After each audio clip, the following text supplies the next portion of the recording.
Ngasi 2025 World Hepatitis Day Jiribam District Hospital da pangtukchari loina na ai ngasi wafam khara NVHCP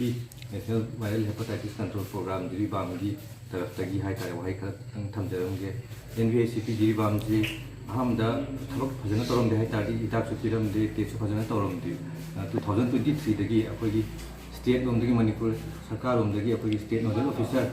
mingmana panjarabada Dr. R.K. Roji gi support karna yaujaraga akoi September dagi hidak 2023 dagi hidak piba hore hidak piba hobaga loina na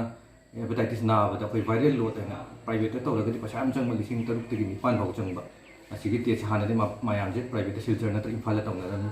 ado koi jiribam de 2023 dagi hodore machine ji khillaga aduga te su to ani mu su te su free oiba counseling ju free to ba dagi hidak su free oiba maine to daga laibuk phadana mayam hidak cha ba mayam anamba अखोगी viral response से फाना लाइड negative ओइबगी type ता hepatitis C गा B गा पुन्ना खै मी कुनि थोइ डाक चारगा फजना वेरी क्लियर ओइबा ngमक्रे 2023 दि ngasi फाव अदे हुजुरि करे नि तरुक चारि मयाम असी खै हिदाक सु लेमना पीरी अदगी टेस्ट फ्री दा तौरी अने हाइड्रन निंगी सी इसा दि चिंगनाबा सिम्पटम लैरगा दि सिदा हॉस्पिटल ला लाकपीरगा लेमना टेस्ट तौबियु लेमना हिदाक चाबियु अदुगा काउंसलिंग अखै 1-to-1 counseling अखोई peer support अखोई तादमे के दमे नम लई माना peer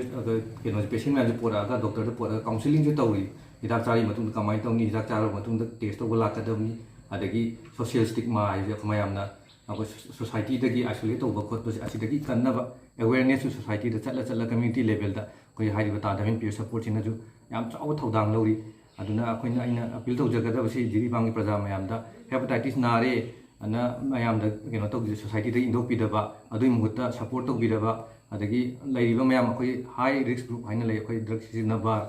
अखोई एड्स दगी नारगा लैबा अहन सोलगा लैबा अहन अदगी अखोई ngसागी कुइना लैना मथुमम खंगदा नारगा सोलगा लैबा मोय मयाम पुदागा अमतंग हॉस्पिटल लागा मतंग चाना टेस्ट थौरगा नारगा सु हिदाक लिमना पिगनी अदुगा नाबा फत्रिबा अखोई सपोर्ट अदुम पिजगनी हिदाक तना काउंसलिंग जो तोइने तौजगनी अद अवात अपा लोइना खुताना बला पिबना अगाइना अपील तौजे